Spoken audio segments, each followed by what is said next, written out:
circumstance, the king over circumstances. Ọba tó rìn lórí omi tí ò fara kọmi. Ọba tá a kò níwájú ilé ká tó tajú kan ti di balẹ̀ ìkùnlé. Ọba àwọn ọba kò kúrò lójú kan. Bá a ṣe ń sáré tó iwájú la ó máa bà. Òun lọ́ba àwọn ọba. Yágbóyájú ọkùnrin ogun. Àtọ́fiṣẹ́ ogun rán. Alágbádá iná. Bàbá mi ọwọ́ kẹ̀mbẹ̀rẹ̀ bíi. Olórí ogun láyé olórí ogun lọ́run. Is the one who is worthy of our praise. The one who has all the glory in heaven and earth. The one who decree and declare, and it came to pass. The King of hosts in heaven and earth. You are worthy of all our praise. Thank you, Jesus, for who you are, for whom you've been to us, for what you have done so far, for what you are doing, and for what you are yet to do. This is my soul, my Savior God to thee. How great thou art, how great thou art. This is my soul, my Savior God to thee. How great thou art, how great thou art. You are our lily Ever. There is no one like you. Hallelujah.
Ta ló tó gbéga, ta ló tó yìn, ta ló tó fi gbogbo ọpẹ́ fún Ọlọ́run ọba lókè nìkan mọ̀ ni. Ìwòyí ìjẹ́jọ́ máa rè tá à ń sọ fúnra wa pé ẹjẹ́ pàdé níjọ́ mẹ́jọ. Ọlọ́run ọba tún dá mi sí, Ọlọ́run ọba dá ọ sí, Ọlọ́run ọba dá gbogbo wa sí. A tún ti dé sórí ètò wa lónìí o, early praise rèé, ìyìn àjímúná ìyìn àjímúná láti Dayọ̀ Agboola rédíò TV. A tún ti dé o, ẹ kú ojúmọ́ níbi tẹ́ ẹ bá wà káàkiri àgbálẹ̀ ayé, ẹ káàsán níbi tẹ́ ẹ bá wà káàkiri àgbálẹ̀ ayé, ẹ kúrọ̀lẹ́ níbi tẹ́ ẹ bá wà káàkiri àgbálẹ̀ ayé. Dayọ̀ Agboola yàn náà rèé o, a tún ti dé. Màmá alẹ́mi lọmọ Jésù, ọmọ Ọlọ́run, ọmọ ọba ògóògo. Ẹ ń bá wù kó péré lọ́mọ èṣù, ọmọ Ọlọ́run lèmi. Ẹ kú àbọ̀ sórí ètò early praise rèé. Ìjẹ́jọ́ alọ́ gbogbo during the week àrílá burú lóríṣiríṣi ara àwọn nǹkan tó ṣẹlẹ̀ sáwọn èèyàn ṣùgbọ́n burú ò ṣẹlẹ̀ sí wa kí wá ló dé tà ní dúpẹ́ àyàn Jésù rèé olókọ́ gbóhùn sókè ó yá.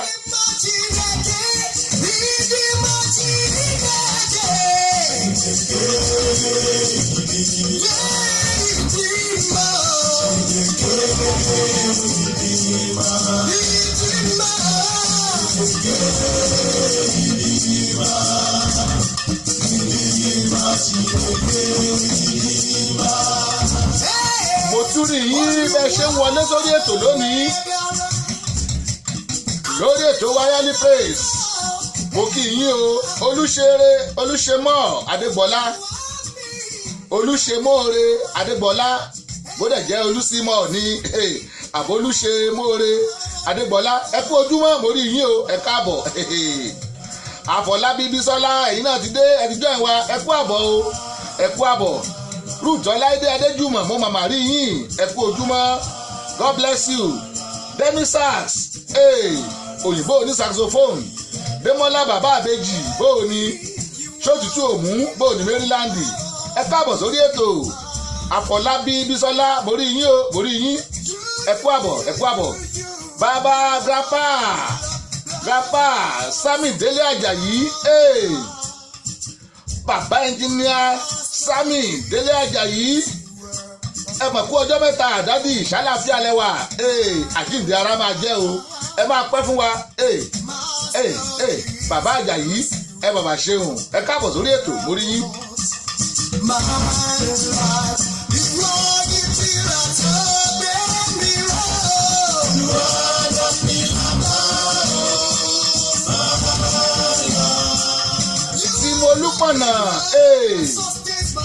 Simolúpọ̀nà mo rí yín o ẹ kú àbọ̀ Ìlúfóyè Queen Latifat orúkọ yẹn ó lago Ìlúfóyè Queen Latifat mo rí yín ẹ kú àbọ̀ sórí ètò wa Wayali Praise rèé eléyìí láti máa ń gbọ́ lọ́rùn ga láàárọ̀ kùtù Sunday kí n pè bí èdè Ìjẹ̀ṣà láàárọ̀ kùtù Sunday ká tó lọ chọ́ọ̀chì lórí ètò lónìí ọpẹ́ làwájú lọ́wọ́ Ọlọ́run o àwa kan lòdì lánàá àlọ́ ń jẹta àlọ́ Monday àlọ́ Tuesday àlọ́ Wednesday àlọ́ Thursday kí ló dé Ọlọ́run dẹ̀ dá wa sí atravu ó dá wa sí ó mú wa padà láyọ̀ àtàlàáfíà tàwa ló tó wa bá ó nìkan náà ni.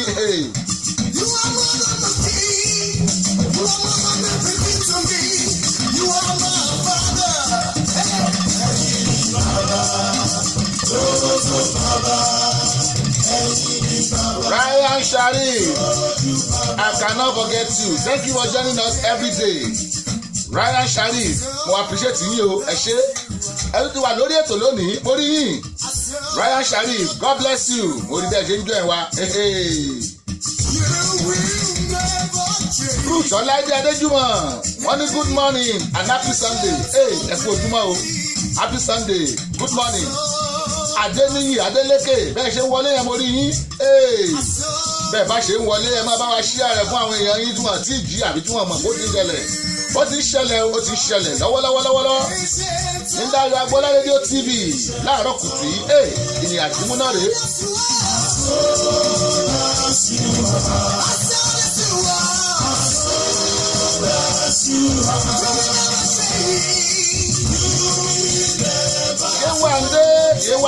Yewande Rita Evans mo rí yín o Yewande Rita Evans mo rí yín ẹ kú àbọ̀ sórí ètò wa Wayali Praise òní ó máa rẹ̀gẹ̀ yígẹ̀ ó máa ṣá prápra ó máa ti sàlẹ́nu lónìí Yewande Rita Evans ẹ kú àbọ̀ Fọlákẹ́ Ògúndáre mo màmá rí yín mo rí yín I can see you ẹ kú àbọ̀ sórí ètò wa o Fọlákẹ́ Ògúndáre mo kí yín ẹ kú àbọ̀ Adéníyì Adélékè mo kí yín lẹ́ẹ̀kan sí ẹ kú àbọ̀.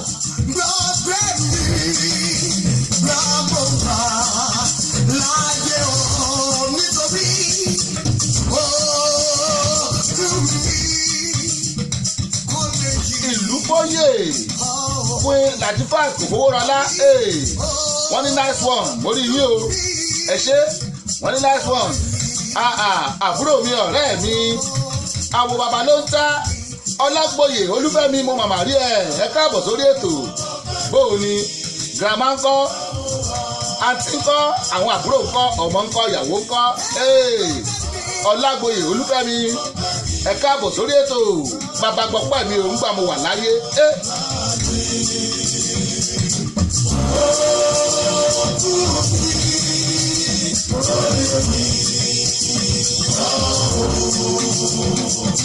Happy Sunday Ọlágboyè Olúfẹ́mi, Happy Sunday gbogbo yín mo kí káàbọ̀ sórí ètò àyàn Jésù rèé. Ẹ jẹ́ gbọ́ díẹ̀ lẹ́nu evangelist Olúbùkọ́lá Akíadé báwa ni Jésù díẹ̀ Olúbùkọ́lá Akíadé ṣẹ́wẹ́lẹ́ ó yá.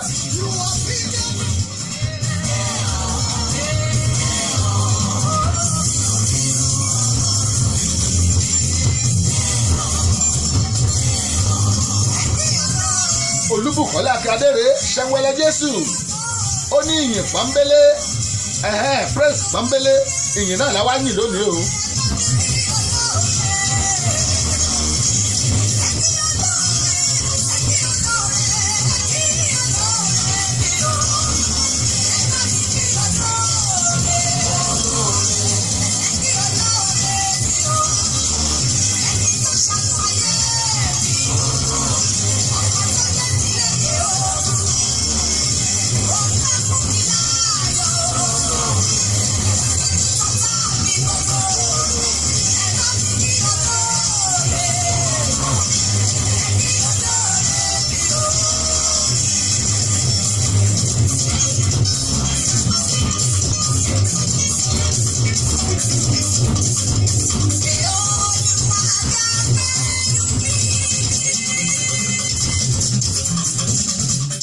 Olúbùkọ́lá Akíadé ṣẹ̀wẹ̀lẹ̀ Jésù ó ní ìpọ́nbélé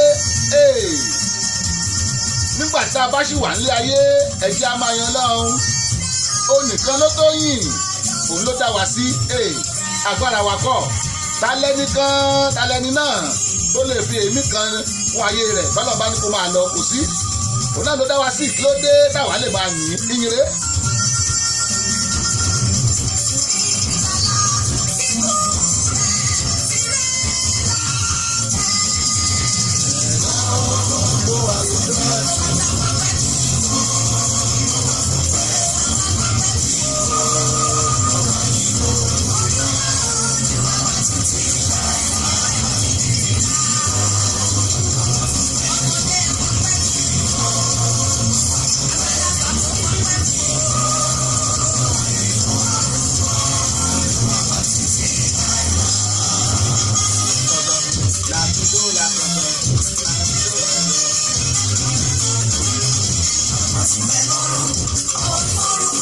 Ọ̀wọ̀ ní forúkọ rẹ bàbá ìfẹ́ tirẹ̀ nìkan ni ká ṣe ìfẹ́ tara bàbá ló ṣe ṣé owó ni àbí tilé àbí tọkọ àbí táyà.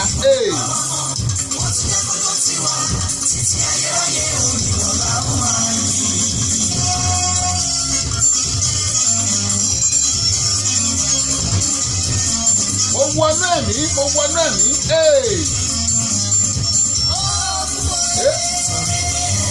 Màkósà rè ẹ wo.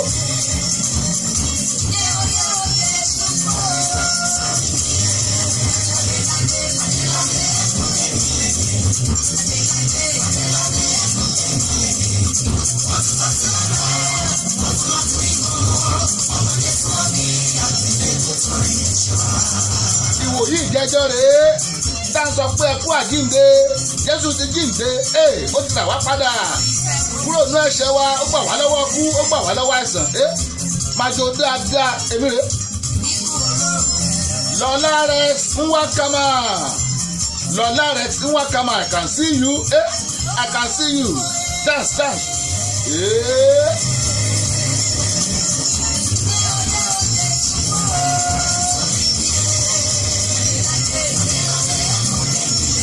Ẹ ṣe Ọládérù Adéjúmọ̀ wọ́n ní good job ìjọ dáadáa ni ẹ ṣe àdúpẹ́.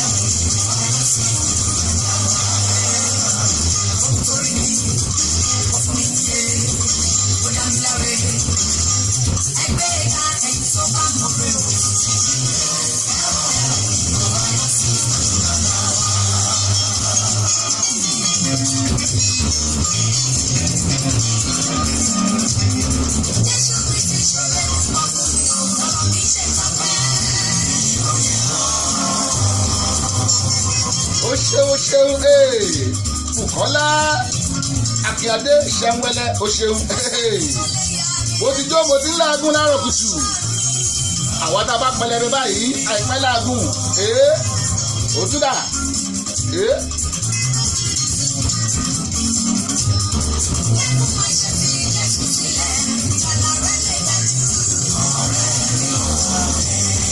lọ́wọ́lọ́wọ́ yìí aago 7 kọjá ìṣẹ́jú 25 lọ́dọ̀ tí wàá ń bí o mo mọ̀ páwọn ọmọ ìyá wa lórílẹ̀‐èdè Nàìjíríà àti ní UK wọ́n wà ní chọ́ọ̀chì lọ́wọ́lọ́wọ́ báyìí òun lè ṣe tí ì rí wọn lórí ètò ṣùgbọ́n mo mọ̀ pé ká tó parí ètò yìí wọ́n á wọlé I know yìí mo mọ̀ for sure ẹ kú àbọ̀ sórí ètò gbogbo ẹ̀yin tẹ́ wà ní Houston Texas mo kí yín o gbogbo ẹ̀yin tẹ́ wà ní China ẹ̀yin àwọn baba ló ń ta tó wà ní Germany mo mọ̀ kí yín ẹ̀yin ọ̀rẹ́ mi Japanese Chaplin Pumpkin Chapel ẹ kú àbọ̀ sórí ètò ẹ̀yin tẹ́ wọ́n wá láti Rome láti Paris mo kí yín ẹ kú àbọ̀ gbogbo ẹ̀yin tẹ́ wà ní Naija tẹ́ wọ́n wá àtúntìdé sórí ètò wa early praise rèé early praise ìyìn àkọ́kọ́ àánú ni mo rí gbà ìwọ ńkọ́ kí ló rí gbà ìlú bóyè ìpínlẹ̀ àtúbà kò bóra lá ẹ mọ̀ ṣeun wọ́n ní ẹ kú iṣẹ́ Olúwa ẹ wò God bless you yànfùyànfù Ọlọ́run bùkún yín ẹ ṣàmì ọ̀rọ̀ jáde àṣẹpọ̀kadà tẹ̀lé ẹ ṣàmì ẹ̀ wàtìwàtì.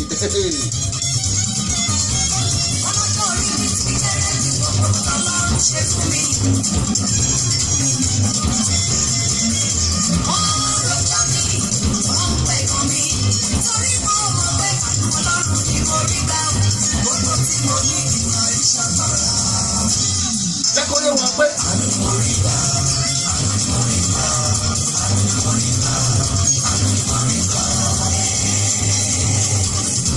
ìjó tí mo jó yẹn náà pè ní àánú ni mo rí gbà èmi mo sọ lórúkọ yẹn àánú ni mo rí gbà ó dùn rè.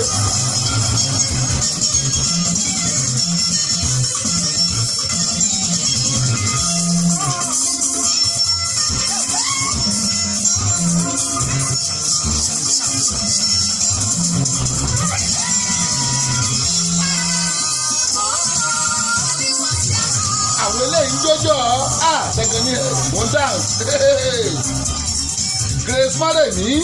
Grace Mọ́rẹ̀mí ẹ mọ̀ káàbọ̀ mo mọ̀ pé kàn máa ra ìdínú méjèèjì bóyá Grace Mọ́rẹ̀mí ni Grace Mọ́rẹ̀mí àbí Grace Mọ́rẹ̀mí ẹ kú ẹ̀bọ̀ sórí ètò mórí yín early praise rèé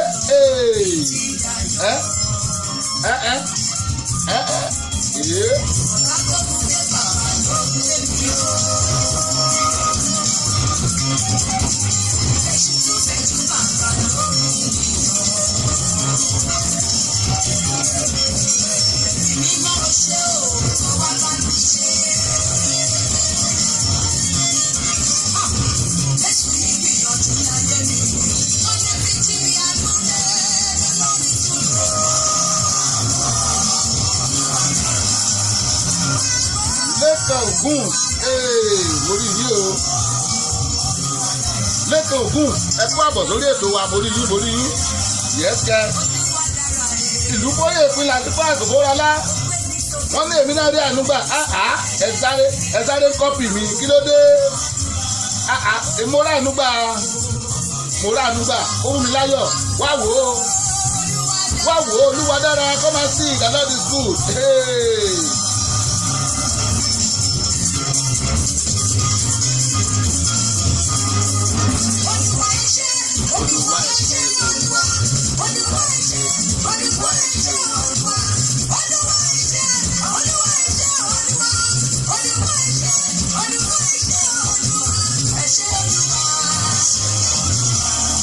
Tí n bá ní kí n máa bóná arábìnrin lọ àdúgbò lórí ètò lónìí ẹ jẹ́ àpè Dáre David wọlé òun náà bá wọn dá sí lónìí ó máa kọjá bìkíáfù ó máa ṣá pápá ó máa ta sánsán.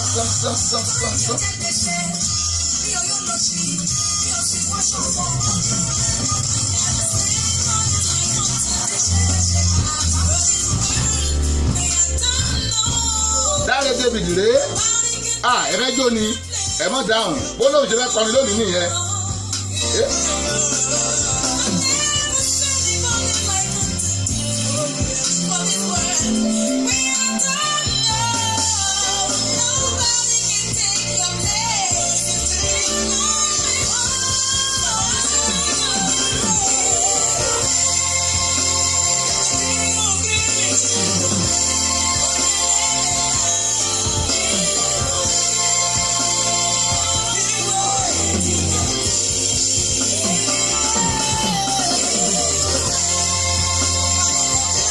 orin eléyìí tó máa wọlé yìí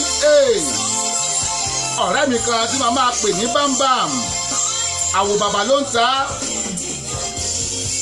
bámbàm Bánjí Àgúnbíadé olóko eléyìí ó ní I be God pikin ọmọ ọlọ́run ni mí wetin you be you wetin you be I be God pikin o ta ló máa pèrè ní Satan pikin Bánjí bámbàm gbóhùn sókè.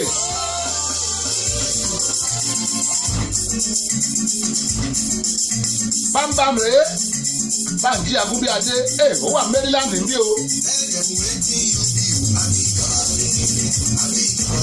àbíkọ́ pikini ọmọ ọlọ́run lèmi ń jẹ́ wọ́kọ́ devil no fit do anything àbíkọ́ pikini.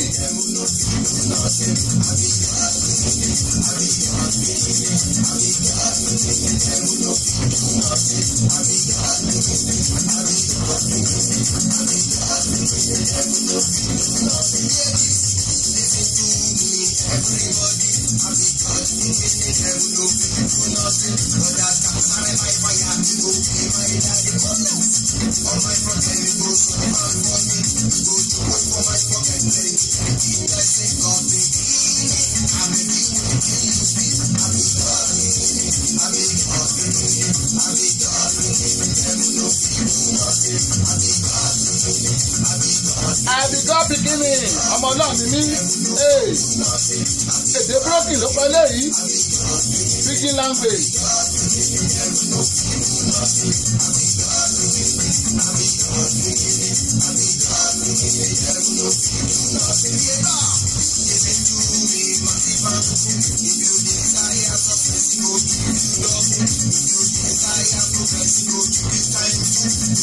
ó ní tó bá jẹ́ success ló fẹ́ ó máa fẹ́ ń dọ́bù. àbíkọ́ pikini àbíkọ́ pikini jẹ́ ló fi kú nọ́ọ̀sì.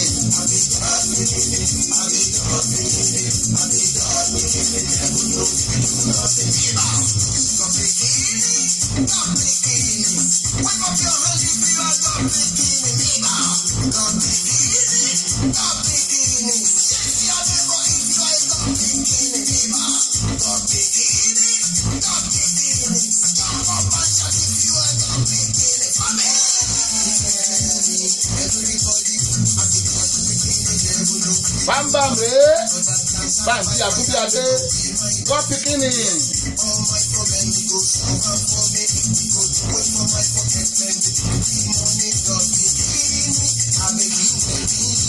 àbíkọ́ pikini àbíkọ́ pikini àbíkọ́ pikini lẹ́bùrú ìlú nọ́ọ̀sì. àbíkọ́ pikini àbíkọ́ pikini àbíkọ́ pikini lẹ́bùrú ìlú nọ́ọ̀sì. àbíkọ́ pikini àbíkọ́ pikini àbíkọ́ pikini lẹ́bùrú ìlú nọ́ọ̀sì. àbíkọ́ pikini àbíkọ́ pikini àbíkọ́ pikini lẹ́bùrú ìlú nọ́ọ̀sì. ẹ gbọ́dù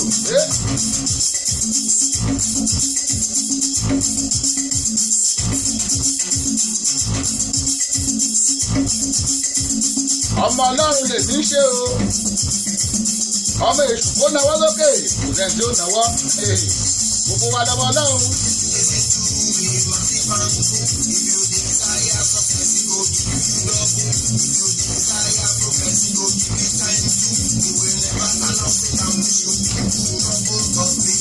Joseph Adéọlá mo kí yín o ẹ mà káàbọ̀ sórí ètò wa. àbíkọ́ pikini lórí eléyìí ọmọ ọlọ́run ni mí Bámbàm Bígálò Bánjí Àgúnbíadé àbíkọ́ pikini devil no fit do nothing. Happy Sunday sir, more blessing, amen. Happy Sunday to you. Joseph Adeola. Happy Sunday. God bless to you. God bless you in Jesus' name. Yes. Hey. Lórí ètò wa òní. Hey. Arábìnrin kan wà tán pé ní Angel Òmúléró. Hey. Hey. Máa gbó sókè Angel. Hey. Hey. Hey. Hey. Hey. Hey.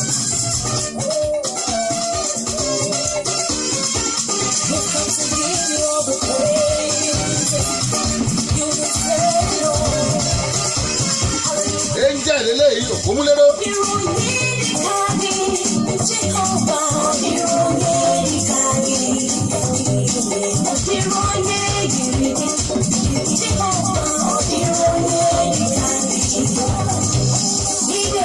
Òní lónìí ó máa ga gan ó máa kọjá àbíkíáfù.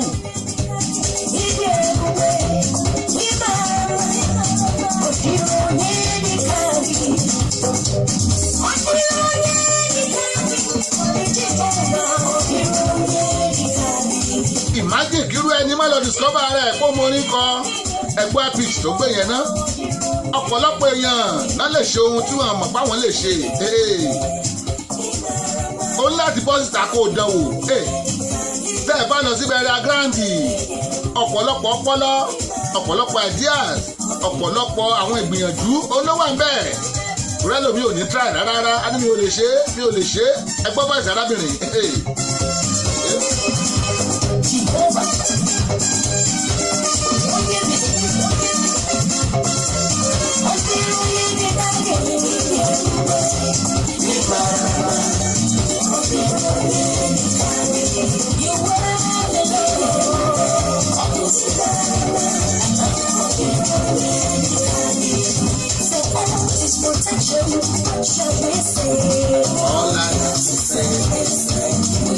Gbogbo tọ́lọ̀ ń ṣe fún wa ọpẹ́ náà ló yẹ ká máa dùn kí la fẹ́ sọ.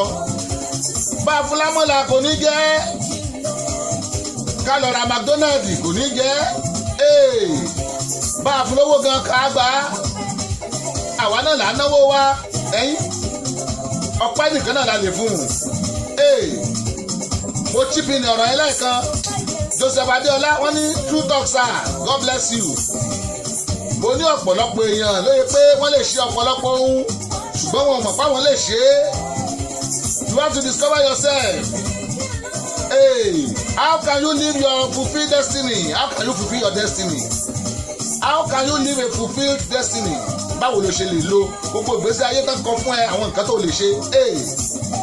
Ọ̀pọ̀lọpọ̀ ohun la ní àǹfààní láti ṣe ṣùgbọ́n torí bá gbìyànjú ẹlòmíràn ní èmi kẹ̀. Mo pẹ́ nìkan lọ́jọ́ mo ní wò ó airtime wà fún ẹ lórí rédíò wa mo mọ̀ pé o lè sọ àwọn ọ̀rọ̀ kan wá máa yẹ ẹbí o lè ṣe owó kan máa yẹ mí kọ̀rọ̀ ni kí ló dé tó yẹ pé kọ̀rọ̀ ló ń ṣe gbogbo ẹ̀kọ́ lówó ọ̀pọ̀lọpọ̀ àwọn la ṣe jáde sáàtà kankan àtà fáwọn èèyàn lọ́fẹ̀ẹ́ ni bẹ́tẹ̀ wọ́n mọ̀ pé o lè ṣe yẹn o dẹ̀ fulfill ara destiny ẹ ni so gbìyànjú wá ohun táwọn èèyàn bá rò pé o lè ṣe gbìyànjú àti ṣe wọn fi ẹ anything lọ́lá lánàá ẹ mọ̀mọ́ ẹ̀kú àbọ̀ welcome to the show Kingsley Obi Amadi of Destiny bóòni how is your dudu Calabar today na today yes ayin ọlẹ́lẹ́yìn Balara George let's go this is Lara George ó ní ayin ọ Ẹniọlá Akínláyọ̀ bàbá Gbọ́lá bóòni mo mà rí lórí ètò lónìí ẹ kú àbọ̀ àtúntìdé abalẹ̀ gbàgìgbàgì lórí ètò Àtàndá Abọ́sẹ̀dé Precious I can see you Àtàndá Abọ́sẹ̀dé Precious I can see you ẹ kú àbọ̀ àwo bàbá ló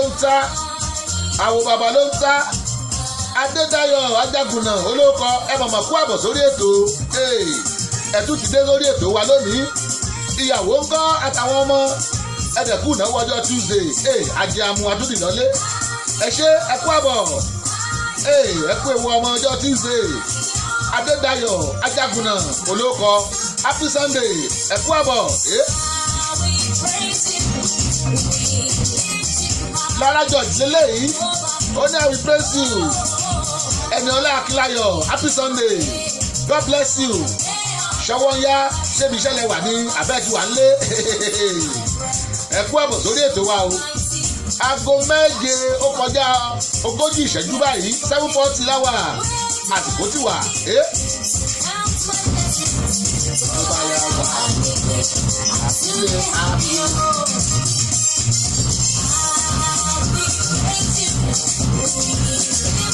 Lára George lélẹ́yìí Lára George àyàn ló pe léyìí kí la dẹ̀ wá ṣe àwa yan ọlọ́run náà ni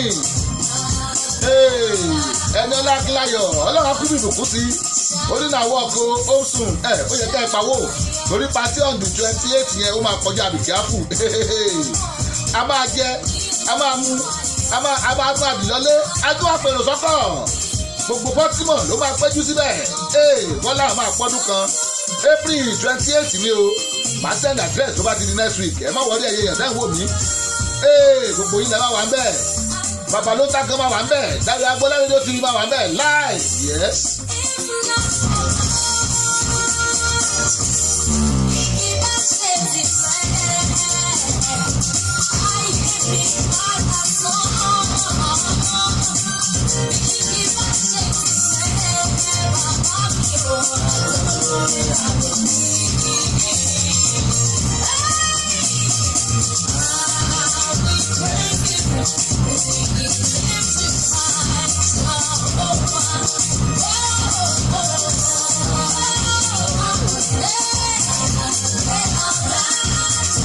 Tòkunbọ̀ Ọlọ́pàdé mo mà rí yín bẹ́ẹ̀ ṣe ń wọlé yẹn mo rí yín Tòkunbọ̀ Ọlọ́pàdé mo rí yín o ẹ kú àbọ̀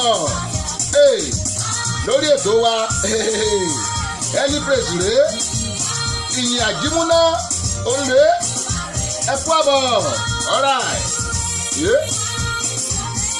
gbogbo ní wúdù Tòkunbọ̀ Ọlọ́pàdé wọ́n láwọn ní wúdù nìyẹn ẹ kú àbọ̀ orí yín I can see you Ruth Ọládé Adéjùmọ̀ wọ́n ní gbogbo Hollywood nìyẹn bá a ṣe ń rẹ́ni Ọlá Akíláyọ̀ lárílù Ìdọ́lájé Fúnmi Adélẹ́yẹ mo rẹ́yìn náà o ẹ kú àbọ̀ sórí ètò wa ṣìnà tààràtààrà orí ètò lẹ́wà Fúnmi Adélẹ́yẹ ẹ kú àbọ̀ happy Sunday o Adédáyọ̀ Agágúnà come up my friend God bless you ẹ tún gbalẹ̀ ẹ gbà kẹ́ ẹjẹ́.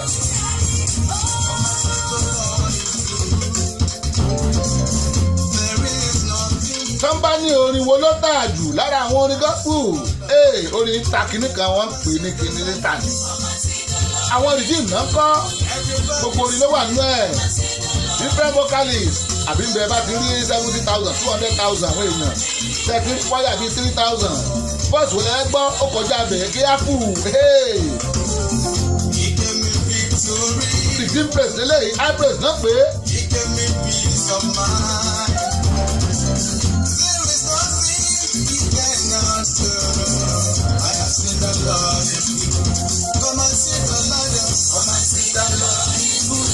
wá wò ó Ọlọ́run dára ó ní kó wá wò ó Ọlọ́run dára ó dára sí mi kò sí nǹkan tí ó lè ṣe nǹkan tó nìyẹn sọ nìyẹn.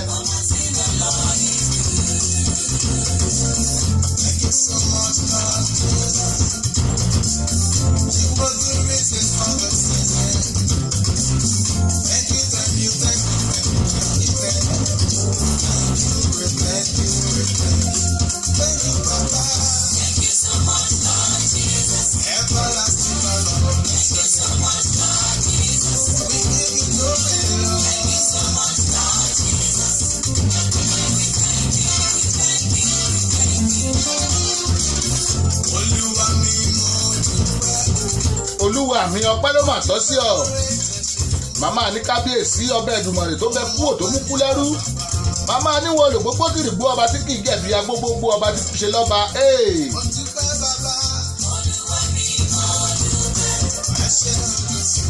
gbogbo ẹ̀yin èèyàn wá lórí ètò ẹlípèsì yín náà rèé o òní tún ní Sunday kejì nínú oṣù kẹrin ọdún 2018 ẹ̀rí àwọn tí mo ṣe lọ àdìmújẹ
àwọn rìdíìmù rèé àwọn náà kọrin eléyìí. Ẹ kú ojúmọ́ níbikíbi tẹ́ ẹ bá wà. Ẹ káàsán níbikíbi tẹ́ ẹ bá wà. Ẹ kú rọ̀lẹ́ níbi kẹ́ bá ti ń gbọ́ mi. Lórí ètò wa òní, lórí ètò wa Early Praise rèé o, àtúntìdé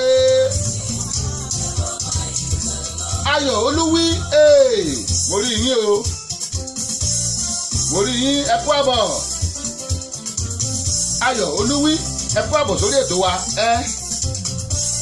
Mo gbórin lẹ́nu àwọn Redeem, mo gbé fún Tọ́pẹ́ Àlàbí. Tọ́pẹ́ Àlàbí à ń gbólúwaga náà ni ìyìn praise ó yá ẹgbọ́n sókè.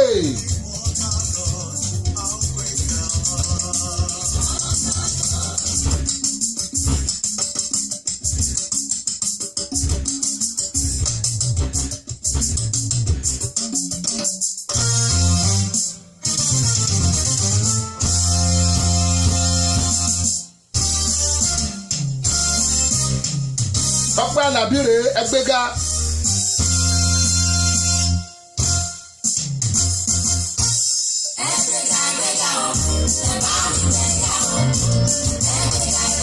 Ẹ̀jẹ̀ ẹ̀jọ̀ gbé bàbá ga ìyìn àjímúná rèé ẹgbẹ́ga.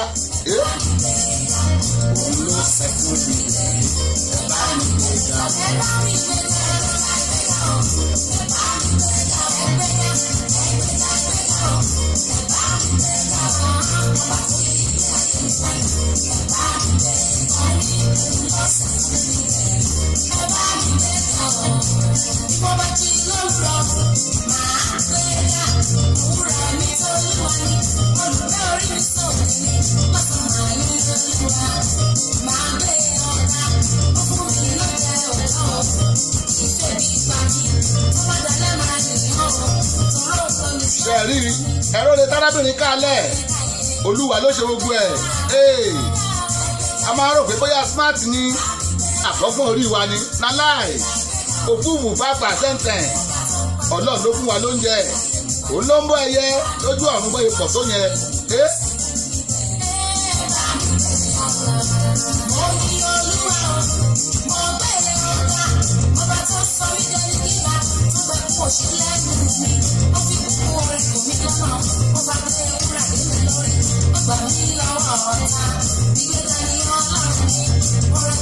Mo tún ti rí yín lọ́nà kejì o, Joseph Adéọlá, mo rí yín, ẹ kú àbọ̀, mo rí yín, ẹ kú àbọ̀.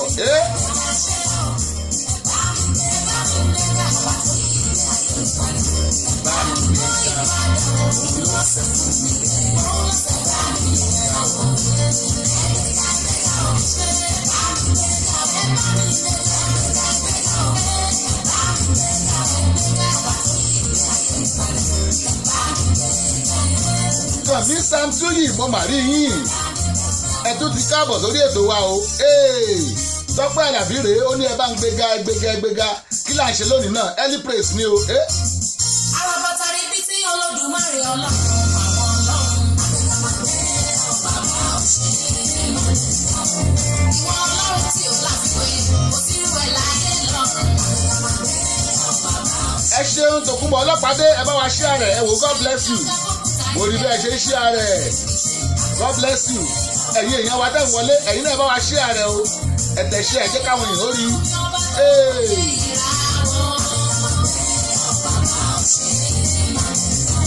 Ọ̀rẹ́ ẹlẹ́ṣẹ̀ tó rí ilé ayé rẹ̀ padà tó sọ mí tẹ̀lé. Ìgbà mo pẹ́ láyé ráyé ní ọ̀rọ̀ lọ́rùn máa yọrí o.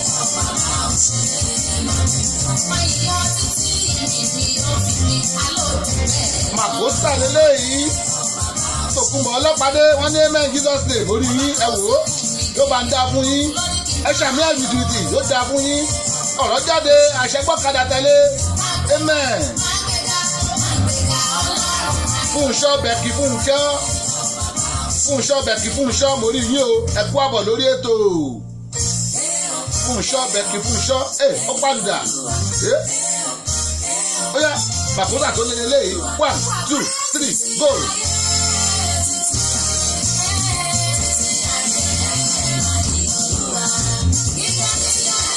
pápá exercise ni mò ń ṣe ẹ̀ẹ́dẹ́ bá rò pé mi ṣe workout òun lẹ́ni mò ń ṣe yẹn o.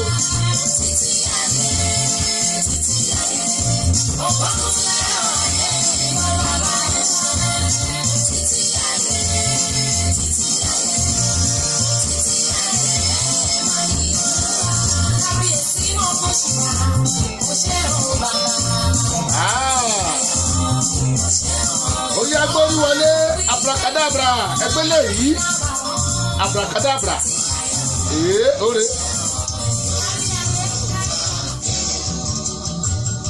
ó nìyẹn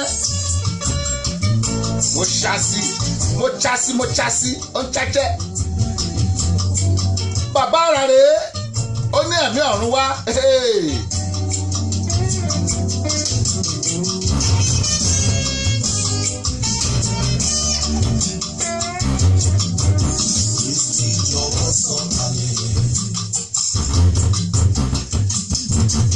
Lọ́jọ́ rẹ̀ mímọ́ yìí àmì retí rẹ̀. Ọjọ́ mímọ́ lónìí Sunday mímọ́ Sunday àkọ́kọ́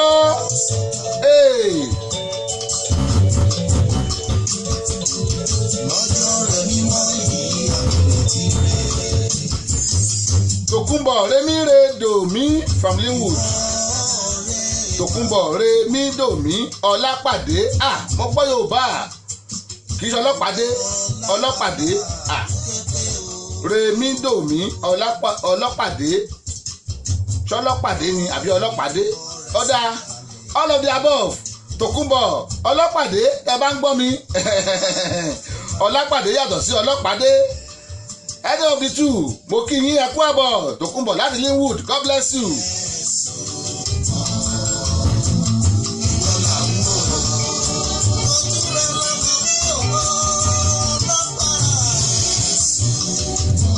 Adétáyọ̀ Ògúnsànyà mo màmá kí yín ẹ kú àbọ̀ sórí ètò wa o bẹ́ẹ̀ ṣe ń wọlé blessing Ọlọ́run ló ń dìbọn yín yẹn bàbá àrà lélẹ́yìí bàbá àrà ó ní ẹ̀mí mímọ́ sọ̀kalẹ̀ mo wà pẹ́ ń gbádùn ẹ̀ ọwọ́ lẹ́rọ̀ ló fi ń gbé wọlé ṣùgbọ́n wa kíyẹmí ara Adétáyọ̀ Ògúnsànyà wọ́n ní keep on moving forward yes God bless you. Ẹ ṣeun láàárọ̀ kùtù Sunday God bless you. Ẹ máa ṣàmì ẹ̀ wìtìwìtì.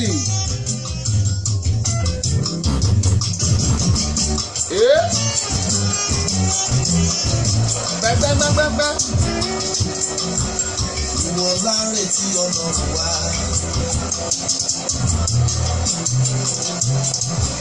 Lórúkọ rẹ̀ lágbàpọ̀ bàbá. Afẹ́rí ọ̀la nínú akẹ́kẹ́ bí ọ̀rọ̀ rẹ̀.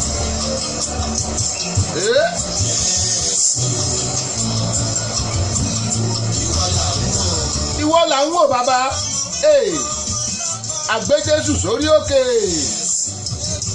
wọ́n ní tó bá ti wo Jésù ayé ẹ jẹ́ kí Chindinma Okafor náà kó bá wa dá sí bàbá kú iṣẹ́ Chindinma Okafor ẹgbọ́n sókè lónìí mo ló máa ṣá prápra ó máa ta sánsánsánsán.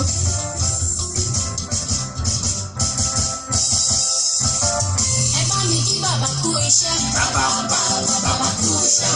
Ẹ bá mi kí bàbá kú iṣẹ́. Chindinma Okafor nìyẹn ọmọ Ìgbò tí ń kọrin bí Yorùbá ẹ̀rọ Chindinma Okafor.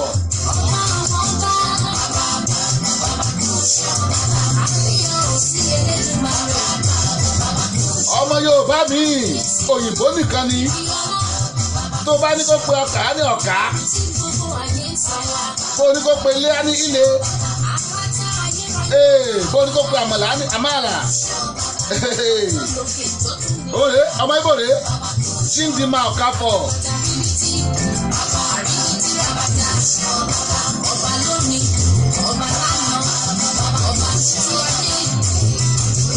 Agẹ́ṣin Ayọ̀bámi Ọmọlára ecstasy orúkọ yìí látẹ́bọ́gí orúkọ yẹn wọ mínísíkẹ̀ẹ̀tì orúkọ yẹn ó fà láńtà dání Agẹ́ṣin Ayọ̀bámi o Ọmọlára ecstasy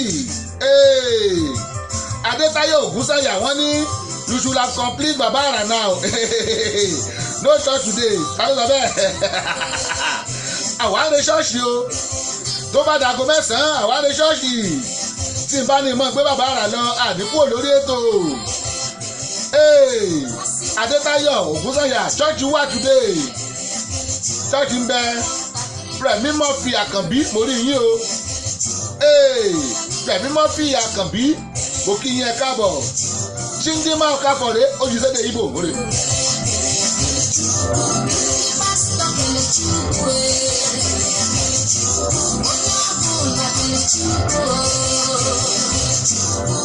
Aago mẹ́sàn-án mo ń lọ ṣọ́ọ̀ṣì Adétáyọ̀ Ògúnsànyà aago mẹ́sàn-án ni mo ń lọ ṣọ́ọ̀ṣì so a gbọ́dọ̀ parí ètò yìí by 8:30 kí n rèé múra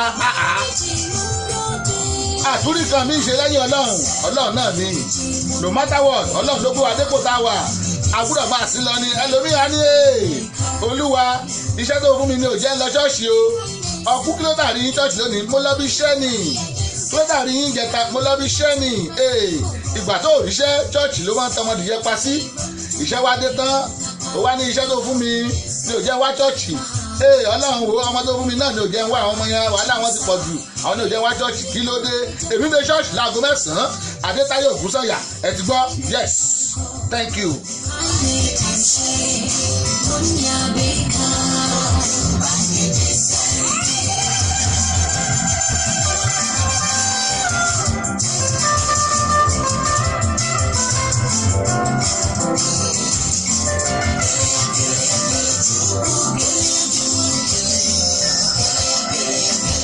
Exhibit carry Mr. Rasheed from Kareji I can see you. Àwọn ti Destiny Mr. Rasheed my brother how you doing? Jump up. I can feel you I can see you yes I can see you Mr. Rasheed God bless you.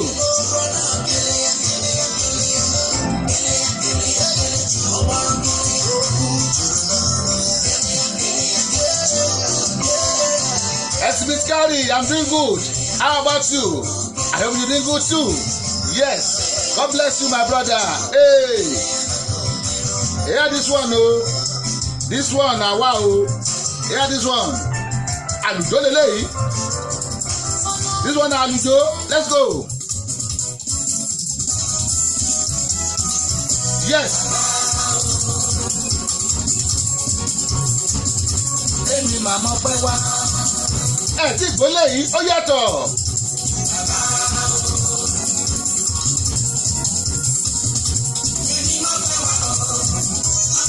Okay, Adétáyọ̀ Ògúnsànyà I really appreciate if you can record series Yínká Ayéfẹ́lẹ́ for me and give to me that ayẹyẹ church okay màá ṣe yẹn bẹ̀ kí sóní after next week kò sí wàhálà ẹ máa rí gbà for sure ni ẹgbẹ́lẹ̀ yìí ó yàtọ̀ ó ta lẹ́nu.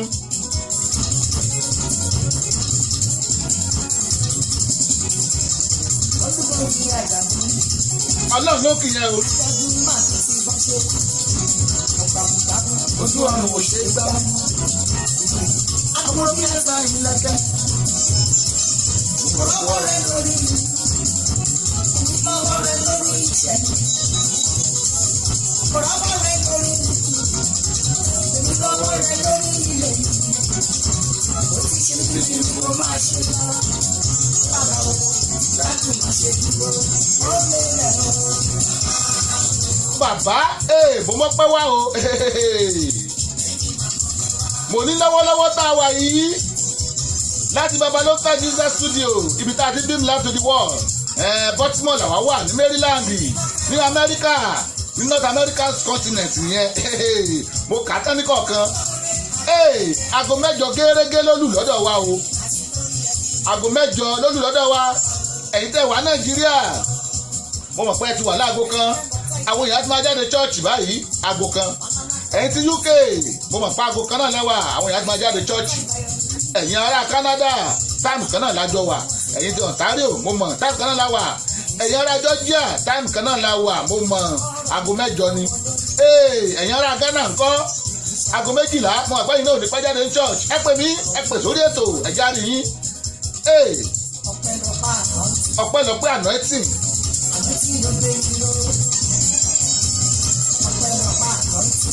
lórí ètò early praise lónìí mo ní ijó ni.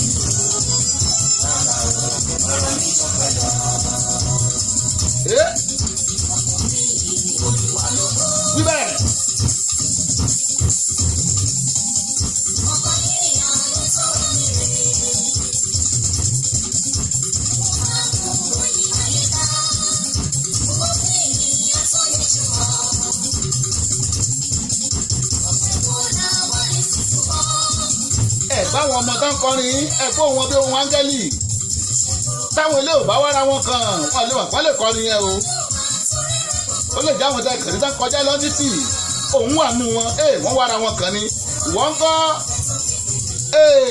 advice kan mo ní lónìí nìyẹn wára ẹ̀ kàn ọ̀pọ̀lọpọ̀ ohun ló lè ṣe ọ̀pọ̀lọpọ̀ ohun ló lè ṣe lórí pé ò ṣe é ní òjẹ́ káwọn èèyàn má pọ̀ lè ṣe é ọ̀pọ̀lọpọ̀ nínú yín ló lè kọrin ju àwọn tó ń kọrin lọ́wọ́lọ́wọ́ ọ̀pọ̀lọpọ̀ nínú yín ló lè gbá bọ́ọ̀lù ju àwọn tó ń gbá bọ́ọ̀lù lọ́wọ́ ọ̀pọ̀lọpọ̀ yín ló máa make good in politics ẹ̀fẹ́ yálé ẹ̀yin Nàìjíríà ẹ̀yin ọ̀dọ́ wa ẹ lọ into politics ní Nàìjíríà ẹ jẹ́ gba Nàìjíríà lọ́wọ́ àwọn àgbàlagbà àwa la ní it's our time wọ́n ti sọ ọ́ dẹ̀ mí.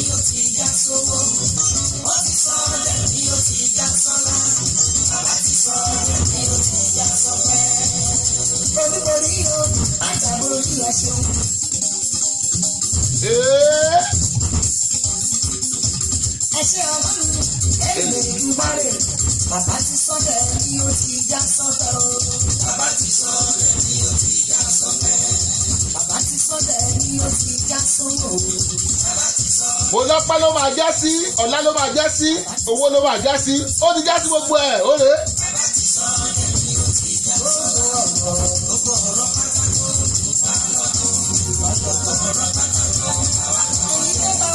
ó ti sọ́dẹ̀ ní ó ti já sí ó ti sọ́dẹ̀ ní ó ti já sọ́pẹ́ ó ti sọ́dẹ̀ ní ó ti já sówó ó ti sọ́dẹ̀ ní ó ti já sọ́pẹ́. ìwọ ń kọ́ ọ̀rọ̀ mi kọ́ pẹ́ jọ ó jọ pẹ́ lọ eléyìí yàtọ̀ ẹ̀ tí gbọ́ bẹ́ẹ̀ bá ti gbọ́ kò lè jẹ́ nìkan lọ tó ti gbọ́ ó rè é.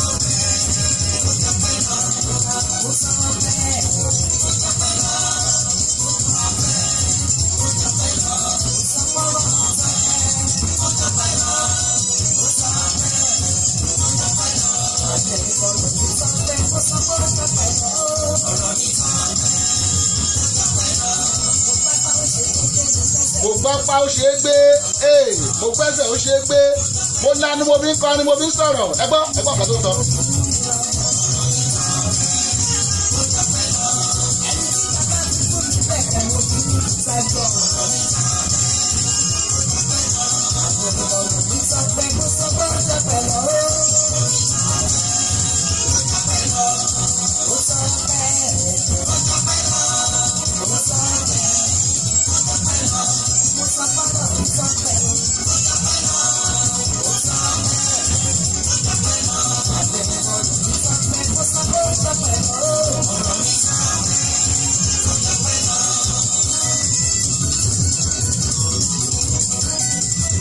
Tí n bá ní ká máa gbọ́ tákì lọ a máa gbọ́ débi pé àní ní táìmù mọ́ lórí ètò yìí Bámbọ̀ Ògúntóyìnbó mo màmá rí Bambistic Bámbọ̀ Ògúntóyìnbó àwo bàbá ló ń tá àwo Dáre Agbọ́lá àwọn tí wọ́n kọ́ connection bó o ní how are you doing? God bless you my brother. I can see you. Welcome to the show. Bámbọ̀ Ògúntóyìnbó ẹ ṣé ẹ kú àbọ̀. Ọlọ́run náà láyìn lónìí o high praise rèé láti Dáre Agbọ́lá rédíò TV yes o tẹ́ ẹ bá ti download radio application wa ẹ lọ tààràtàràtà ẹ lọ Google Play Store ẹ lọ síbẹ̀ ẹ̀yẹ kan tẹ́ẹ̀pù Dayọ̀ síbẹ̀ ó yà yín lẹ́nu pé Google mọ Dayọ̀ ó máa gbọ́ ọlá pẹ̀lú Google mọ Dayọ̀ Agboola ẹ̀yẹn tápẹ̀ síbẹ̀ Dayọ̀ Agboola ó máa gbé Dayọ̀ Agboola rédíò jáde. Ẹ máa pàdé wa lórí Facebook every time bẹ́ẹ̀ lọ lọ́wọ́ báyẹn máa bá wa ń bẹ̀. Ẹ kàn táàpù Dayọ̀ Agboola ni ẹ má táàpù jù bẹ́ẹ̀ lọ Dayọ̀ Agboola ó máa gbé jáde. Bódà jórí Google náà ni ẹ kàn tẹ Dayọ̀ Agboola ó máa gbé jáde. Á gbé yín lọ sí rédíò station wa àbórí Facebook live báyìí àbí lórí Google yes àbórí YouTube gbẹgbẹ ẹ̀ náà ló máa gbé yín lọ. Ẹ lọ síbẹ̀ ẹ tẹ Dayọ̀ Agboola kẹ́ máa enjoy wa every time. Ẹ tẹ notification sí ẹ subscribe bàbá ṣe ń wọlé ẹ bá máa rí wa. Arúgbó ọjọ́ bámú nígbà nílá ọba bí rẹ ò sí láyé kéré ìwà rẹ.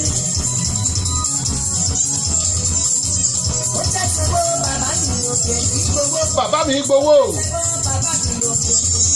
kò ní gbẹ́bọ́ o ìyìn nìkan ni bàbá ń gbà.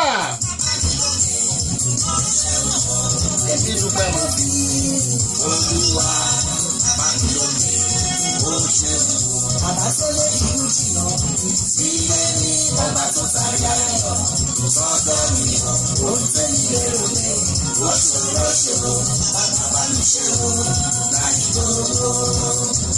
Ọba tó lé ikú jìnnà sílé wa ọba tó sáré ayọ̀ sọ́dọ̀ wa gbogbo ń tààrò pé kò ṣeé ṣe bàbá bá wa ṣe kò gbowó kankan. Ẹ̀ẹ̀mẹyẹ tẹ́ máa ń ṣẹ́tẹ́ bá lọ sọ́sibítù ẹ̀ẹ̀mẹyẹ tẹ́ ń ta oxygen ẹ̀wà dúró àrífẹ́ tà mí 24 hours a day. Ọlọ́run dẹ̀ dá wa sí ọ̀pọ̀ níwọ̀ ọmọ yìí àmórí Ọlọ́run Ọlọ́run níjà sí kí o ẹ sọ pé àmì ẹni àmì àṣẹ jáde ọ̀rọ̀ jáde àṣẹ gbọ́kadà tẹ̀lé gbọ́n sókè ọ̀rẹ́ mi ọkùnrin. Bàbá sálẹ̀ ikú jìnnà bàbá tó tàrí ayọ̀ sọ́dọ̀ mi ohun tẹ́mi lérò pé ó ṣòro ṣe o bàbá bá mi ṣe o láì gbogbo. Èmi dúpẹ́ mo fi Olúwa bàbá mi lókè ó ṣe o.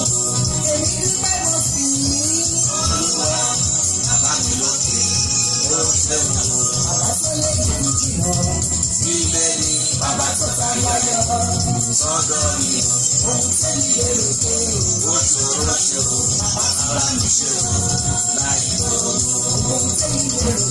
Gbogbo tó bá rò pé ṣòro ṣe gbẹtọ̀ Jésù lọ abẹ́ ṣe láì gbowó ni. Wọ́n ní ẹwọ́ gbọ́ àrùn ṣọkọ ló ń wá ní bàbá fún ẹ àbáyá ló ń wá àbọ́mọ bàbá máa fún ẹ. Ọmọ ìwọ lérò tó ṣòro.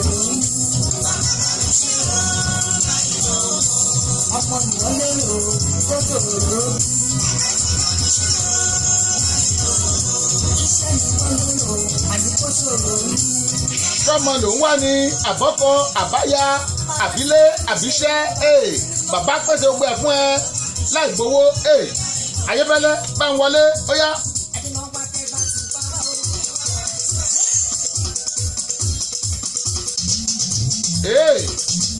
Ọjà rèé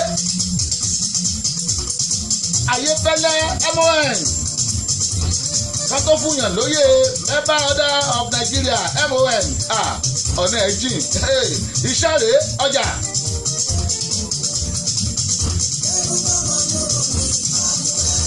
Wíbẹ̀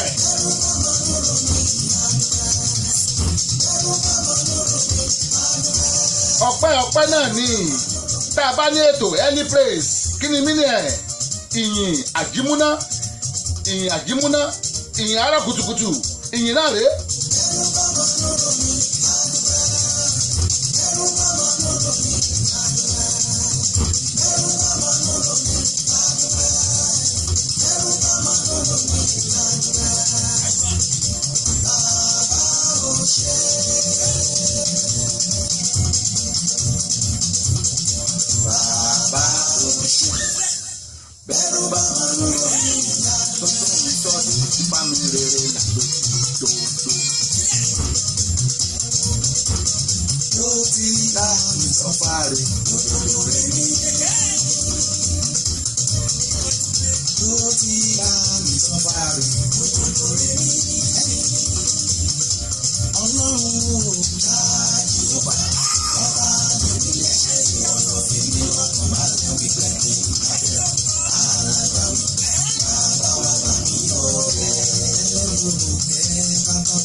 eléyìí náà ń pè ní fàdúrà kọrin bá a ṣe yin Ọlọ́run la tún ń dúpẹ́ bá a ṣe yìn la tún ń béèrè àdúrà ìwọ wá ń kọ́ ìwọ náà jẹ́ kọ́ tiẹ̀ ẹrin náà fi kọ́ mẹ́jẹ bá a ṣe sọ lédè rálẹ̀ yìí ni mi ò speak in tongues o mi ò sáwúsá Èkìtì lẹ́yìn ni wọ́n ní ẹnu ẹni náà fi ń kọ́ mi jẹ́ ẹnu ẹni máa kọ́ mi ò jẹ́ o ẹnu ẹrin náà fi ń kọ́ mẹ́jẹ.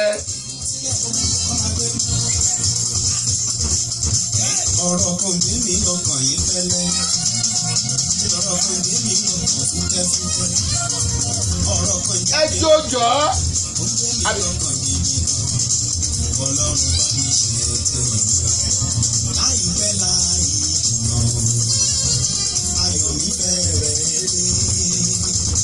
láìpẹ́ láì ẹ̀ ó wà ọpẹ́ ńlá láìpẹ́ láì jìnnà ayọ̀ mi bẹ̀rẹ̀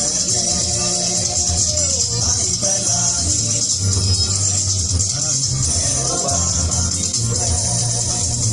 tó jẹ́ wípé ẹ ó jẹ́ àjẹyọ̀ ẹ ó tún ní ìmọ̀lẹ́ ẹ ó jẹ́ àjẹyọ̀ ẹ ó tún ní ìmọ̀lẹ́ ẹ tún ti kéwé lọ ẹ ó jẹ́ àjẹyọ̀ ẹ tún ti kéwé lọ ẹ ó tún ní ìmọ̀lẹ́ ẹ ó jẹ́ àjẹyọ̀. ọ̀rọ̀ pọ̀ nínú kẹ́sẹ̀tì ọjà àwọn ronú kọrin rèé ẹ wò láti bẹ̀rẹ̀ ìdúpẹ́ àdúrà ó dẹ̀ ń wọnú ara wọn ọjà gbọ́nsókè Ayéfẹ́lẹ́ ló ń pè ní ọjà ìkéèsì ẹ̀ bá mọ̀ mon.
àdúrà rèé o báwọn táwọn ojú ọmọ táwọn ojú Ọlọ́run fọmọ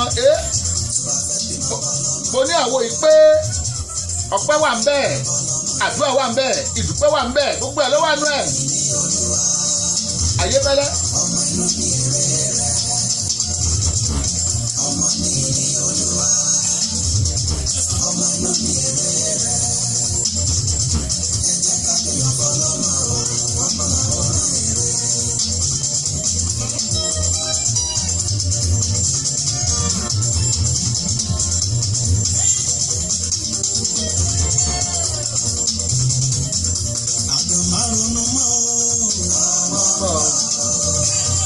gbogbo ẹ̀yin tẹ́ ń wojú Olúwa fọ́mọ lágbára Ọlọ́run ìwòye oṣù mẹ́sàn-án ọmọ ilẹ̀ máa gbé dání ẹ ṣàmì wìtìwìtì àṣẹ jáde yes.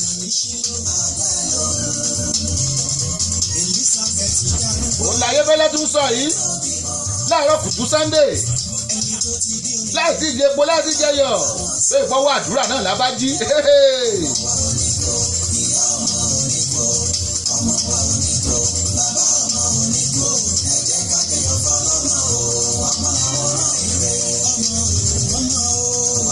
yẹ́sọ ọmọ làwòrán èrè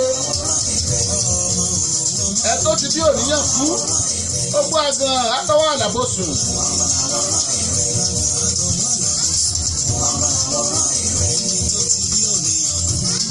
Ayéfẹ́lẹ́ rèé mo kí yín káàbọ̀ sórí ètò Olúṣọládé Adéjùmọ̀ orí apá abidjan tún gbà wọlé.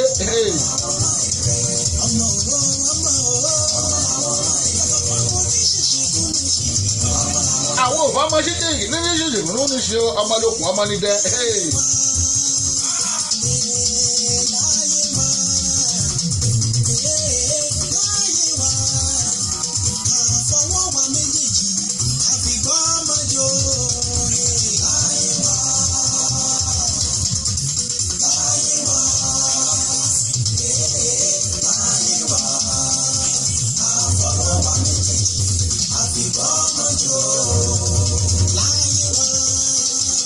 ẹ máa gbọ́ gẹ́gẹ́ bó ṣe ń dún Ọládẹ̀ǹdé orí òkè mórí yín o ẹ kú àbọ̀ sórí ètò wa Elipraise náà rèé o àtúntìdé Adébàgẹ̀ Olúṣemóore Adégbọlá ẹ tún ti padà dé mo sọ bẹ́ẹ̀ mo láwọn ti Nàìjíríà àtàwọn ti UK wọ́n yẹ̀ jáde church ni wọ́n bẹ̀rẹ̀ sí ní wọlé Adéwálé Ọlọ́lá ọ̀rẹ́ mi ẹ mọ̀ káàbọ̀ Happy Sunday ìjọ ọmọ mojíbò òwúrọ̀ jó ẹ káàbọ̀ wọlé. ìjọ ọmọ mojíbò òwúrọ̀ mi lóye tẹ́lẹ̀ àgbéyàmọ́ bẹ́ẹ̀ sọ. ìjọ ọmọ mojíbò. gbogbo ẹ̀yin tí Nàìjà tẹ̀jẹ̀ ń jáde láti chọ́ọ̀chì ẹ kú àbọ̀ sórí ètò Elipraise rèé Ọládẹ̀ǹdé orí òkè mo kí yín Adéwálé Ọlọ́lá mo kí yín.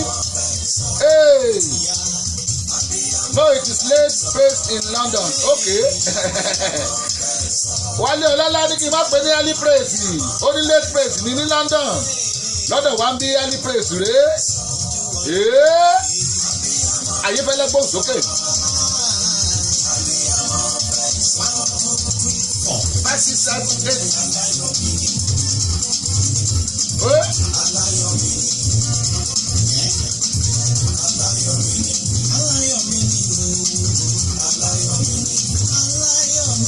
Aláyọ̀ tèmi gan ni Jésù Ayéfẹ́lẹ́ o ṣeun o ṣeun o ṣeun. Gbẹ̀ngà rèé Gbẹ̀ngà Ògúndèyí fẹ́lẹ́fẹ́lẹ́ Gbẹ̀ngà Ògúndèyí rèé.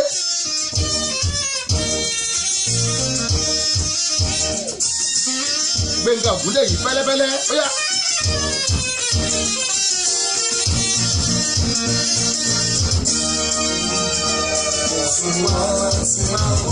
Ìgbà mi, ògo fọ́lọ́run hallelujah.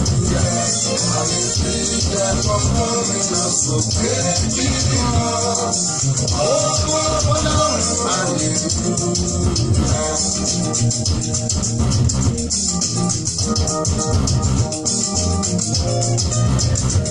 Ọmọ Ọlọ́run ni ẹ, lọ́la tí máa kú sáyọ. Pé ọ̀nà iye wá sí ọkọ̀ wá ṣàfẹ́rí rẹ̀. Bí ló ṣe àwọn ènìyàn ní ọba wa ológo. Ògo fọ́lọ́run, ògo fọ́lọ́run, ògo fọ́lọ́run, hallelujah. Gbẹ̀ngà Ògúndèyí fẹ́lẹ́fẹ́lẹ́ kábíyèsí ìwọ lọ́ba rèé ó yá.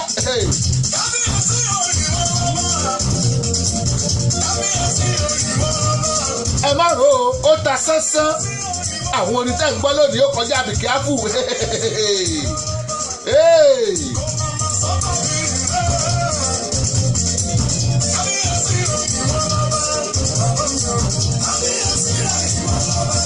Bísọ́lá ọmọ Làbákẹ́ mo màmá rí yín lónìí ojú yín nìyẹn. Bísọ́lá ọmọ Làbákẹ́ àwọn baba ló ń ta ẹ kú àbọ̀ sórí ètò bóòní. Lórí ètò wa Elipraise àwọn tí Nàìjà wọ́n ní Elipraise kọ́ o wọ́n ní late praise ni ṣùgbọ́n lọ́dọ̀ wa ń bí torí mo wà pé Maryland ẹ̀yin náà wà ẹ kú àbọ̀ sórí ètò Bísọ́lá ọmọ Làbákẹ́ ó yá.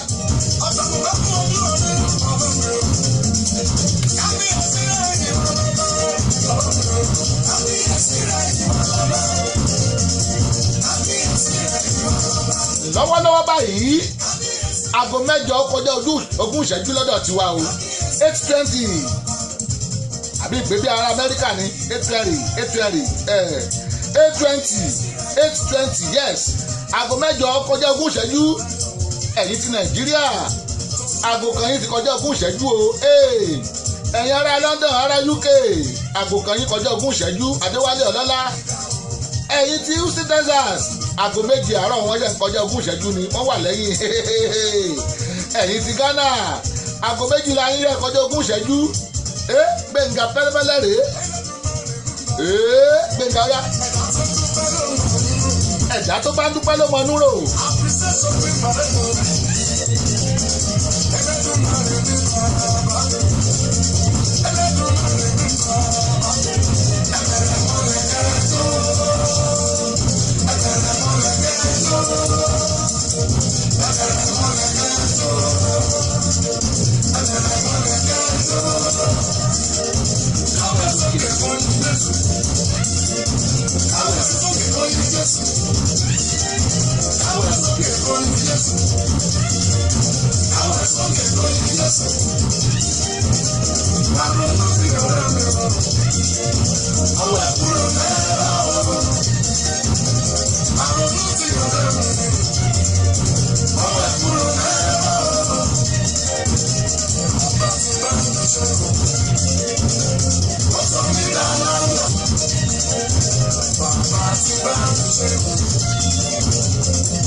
ó kọjá bẹ́ẹ̀ mo ní tẹ́ bá ti fóònù àsìkò ó wà lọ́dọ̀ bàbá ló ń ta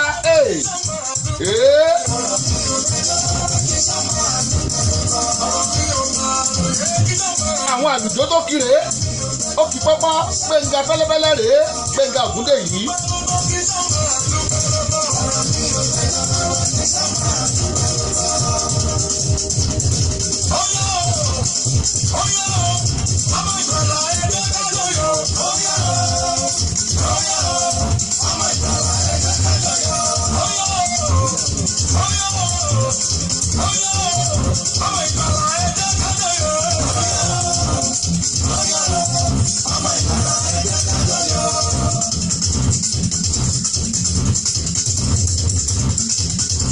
Gbẹ̀ngà Ògúndèyí rèé màmá pè ní Gbẹ̀ngà fẹ́lẹ́fẹ́lẹ́ jẹ́ ń gbọ́ ìwọ lọ́ba rèé.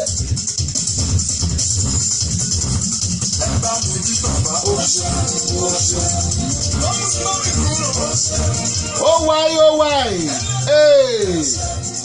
Ayọ̀ Motors ọmọ ìyá àdúrà ẹ mọ̀mọ́ káàbọ̀ sórí ètò ẹ̀kú àbọ̀ mo sọ fún yín lọ́jọ́ yẹn mo ní pọ̀nmọ́ ti wà ńlẹ̀ o pọ̀nmọ́ gbígbẹ pọ̀nmọ́ tútù pọ̀nmọ́ tánsókì ready to cook ó ti wà ńlẹ̀ àtẹja OYAY Ayọ̀ Motors mo rí yín o mo recognize appearance yín ṣé iná ti múra ṣọ́ọ̀ṣì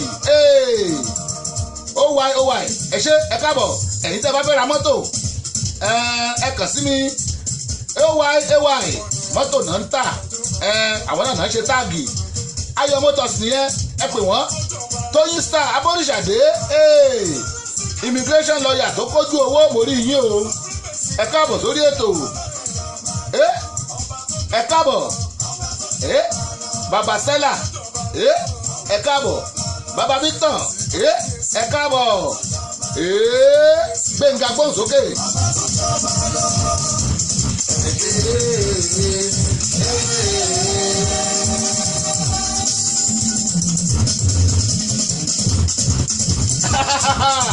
ó sẹ́lẹ̀kẹ́jọ́ ó ta sásásásásá.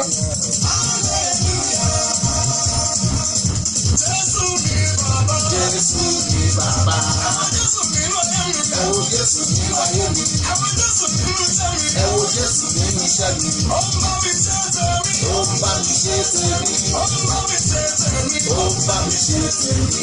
Mo ní kí ló burúkọ bẹ̀rù. Ìyanu ìyanu.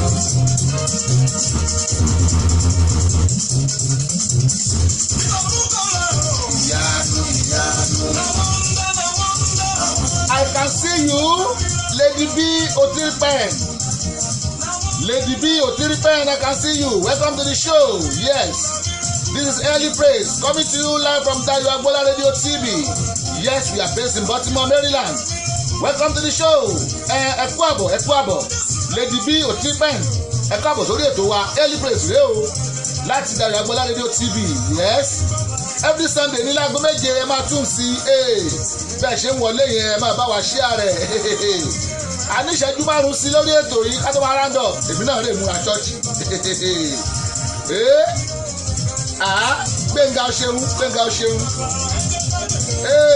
ẹ bá àgbélé yìí ká tó wá fi orin àkọlọlé sí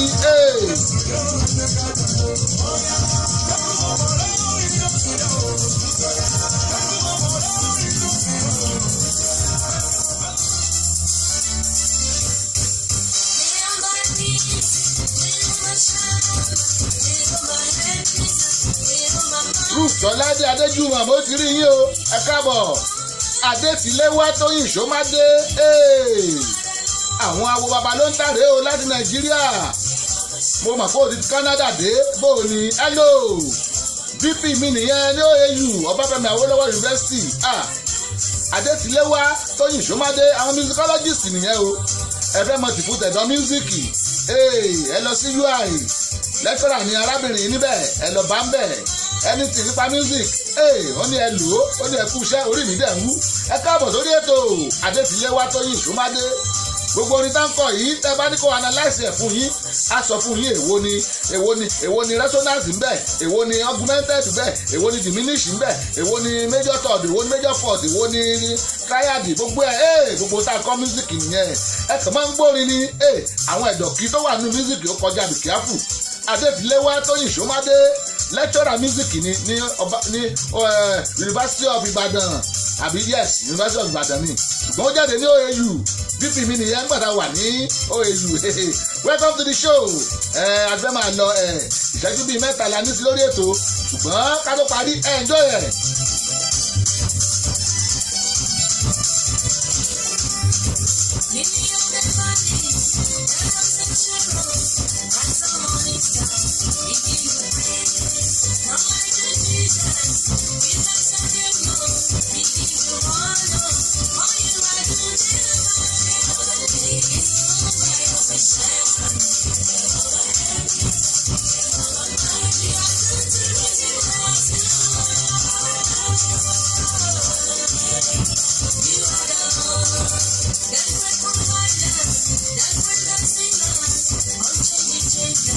Mo fẹ́ kí gbogbo ẹ̀yin tí ẹ ti join wa lórí ètò yìí orúkọ lọ bàbà orúkọ kọjá be careful. Tí n bá ní kí n máa scroll máa fọwọ́ gbá kámẹ́rà kó má dẹ̀ lọ́rí bọ́ kó má yẹ pé olúwẹ̀ wá di Ayílára. Ẹ ti gbọ́ tà Ayílára rí kí n tó lọ màá sọ̀tàn méjì yẹn fún yín láàrin ìṣẹ́jú kan náà ni Ayílára àti akọgbàtúgbàká kí ló dé mo ní yóò fẹ́ di akọgbàtúgbàká mi rẹ̀ fẹ́ di Ayílára. Ayílára àkọ́kọ́ tó ṣe ni pé Ayílára lọ bá ń lùlù fún kábíyèsí láàárọ̀ lójoojúmọ́ láàárọ̀. Ayílára mọ̀ lùlù àmọ́ lùlù dáadáa fún kábíyèsí.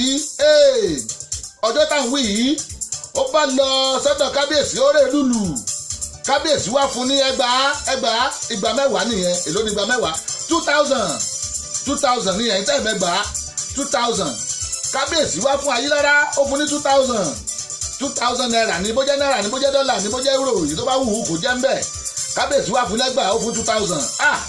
Inú Ayílára dùn ó wò wípé kóhun tún impress ọba Amos Ọmọ́túndé mórí yín o ẹ káàbọ̀ fẹ́ ṣe ń wọlé sórí ètò mo kí yín ẹ káàbọ̀.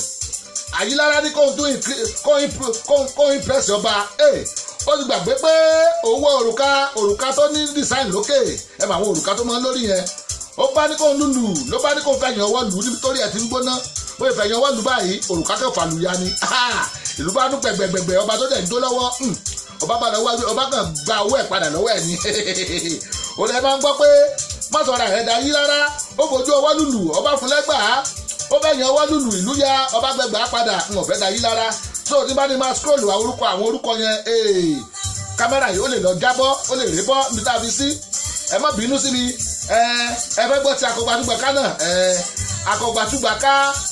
akọgbàtúgbàká ó ṣàfẹ́yàwó ni iṣẹ́ oko ló sì máa ń ṣe a máa kọ́bè òrùka ìgbéyàwó tán fún wọ́n ní tó bá ti òrùka yìí tó bá fẹ́ lọ ṣiṣẹ́ máa lo òrùka yìí kó máa fi síbì kan ló bá ṣàwọ́ lọ ó wọ́ lọ sóko ó wọ òrùka yìí lọ sóko ń bò wọ̀ lóko tán ó bá bẹ̀rẹ̀ sí ní kọ́bè bóyá kọ́bè lọ ó kọ́bè bóyá bíi 15 bíi márùndógún ó bá wò pé òrùka yóò mọ̀ jẹ́ kó ń kọ́bè oúnjẹ ọkọ lọ́wọ́ ó bá yóò ka ó bá fi lérí ebè kan bóyá kọ́bè ní yẹ̀pẹ̀ ń dàbò òrùka bóyá kọ́bè yẹ̀pẹ̀ ń dàbò òrùka bóyá kọ́bè yẹ̀pẹ̀ ń dàbò òrùka bó máa kọ́ igba ebè tán igba ebè kó lọ gbowó lọ́wọ́ ẹni tó fún níṣẹ́ ló kù o lọ́wọ́ máa lọ́wọ́ rántí òrùka bó òrùka mi wà gbogbo fi sí bóyá bẹ̀rẹ̀ sí ní tú ebè níkọ̀ọ̀kan nìyẹn ebè igba gbogbo ebè igba tó kọ ó tú gbogbo ẹ̀ tán ó kù bíi mẹ́ta kó tún àtúntò ilé alọ́dúnwájú àtúntò ilé alọ́dúnwájú ó kù bíi mẹ́ta kó da gbogbo ẹ̀rú tán ló tó rò ká o kò náà máa ní